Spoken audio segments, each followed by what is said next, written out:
வணக்கம். Doctor Bhuvaneswaran, cardiologist, Coimbatore. இப்போ ஒற்றை தலைவலி, மைக்ரேன் அப்படிங்கிறது பொதுவாக இது நரம்பு டாக்டர்கள் தான் அதை பற்றி பேசுவாங்க. ஆனால் இதை பற்றி ஒரு சின்ன விழிப்புணர்வு கொடுக்கணும் அப்படின்னு இருதய மருத்துவனாகிய நானும் இதை பற்றி ஒரு சில வார்த்தைகள் சொல்கிறேன். பொதுவாக தலைவலியில் ஒற்றை தலைவலி அப்படிங்கிறது இடது பக்கமோ வலது பக்கமோ ஒரு சைடு மாத்திரம் வரதை நம்ம கேட்டிருக்கோம், பார்த்துருக்கோம். இதில் நான் என்ன சொல்ல வரேன் அப்படின்னா, அந்த ஒற்றை தலைவலிக்கு பல காரணங்கள் இருக்குது. அதில் சில சமயம் எந்த காரணமும் இல்லாமல் நம்முடைய இரத்த குழாய்கள், மூளையினுடைய இரத்த குழாய்கள் காரணமாக வரக்கூடிய ஒற்றை தலைவலி வாஸ்குலர் ஹெட்டேக்னு சொல்லுவோம். அது பொதுவாக அது வருவது சின்ன வயசில் வரும்.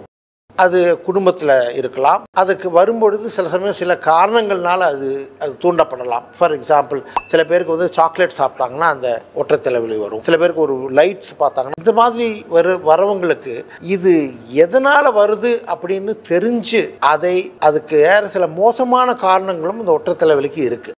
என்ன காரணங்கள்? சில பேருக்கு மூளையில் கட்டி இருந்தால் வரலாம், மூளையோட ரத்த ஓட்ட பிரச்சனை இருந்தால் வரலாம், மூளையினுடைய அந்த இரத்த குழாய்களில் ஒரு விரிவு, அன்யூரிசம்னு சொல்லுவோம், அது இருந்தால் வரலாம். இது மாதிரி வேறு சில வேண்டாத காரணங்கள்னாலும் வரலாம். அப்படிங்கிறதுனால பொதுவாக ஒருவருக்கு ஒற்றை தலைவலியானது வந்தால் நீங்களே அதுக்கு ஒரு பதில், இது பாரம்பரியத்தினால வருது, அல்லது இது எங்கள் வீட்டில் அவங்களுக்கு இருந்தது, இவங்களுக்கு இருந்தது அப்படின்னெல்லாம் அதை சொல்லி உதாசீனப்படுத்தாமல் அதற்குரிய பரிசோதனைகளை செய்து கொண்டு இது பிரச்சனைகள் தராத மைக்ரேனா, பிரச்சனைகள் தராத ஒற்றை தலைவலியா அப்படின்னு தெரிஞ்சுக்கிறது மிக அவசியம். அதனால இது அதற்குரிய மருத்துவர்களை, முக்கியமாக நரம்பு மருத்துவர்களை அணுகி அதற்குரிய காரணங்களை கண்டுபிடித்து நல்ல மருந்துகள் அதை எடுத்துக்கணும். இந்த ஒற்றை தலைவலியை தூண்டிவிடக்கூடிய சில விஷயங்களை நம்ம தடுக்கணும். அப்படி இருந்தா இந்த ஒற்றை தலைவலி என்கின்ற ஒரு பிரச்சனையிலிருந்து ஓரளவுக்கு நம்மால நல்லபடியாக விடுபட முடியும். இந்த விழிப்புணர்வை எதுக்காக சொல்றேன் அப்படின்னா, ஒற்றை தலைவலி அது சாதாரணமாக வந்தது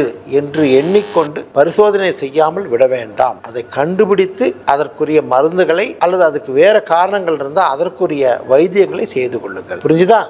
வணக்கம்.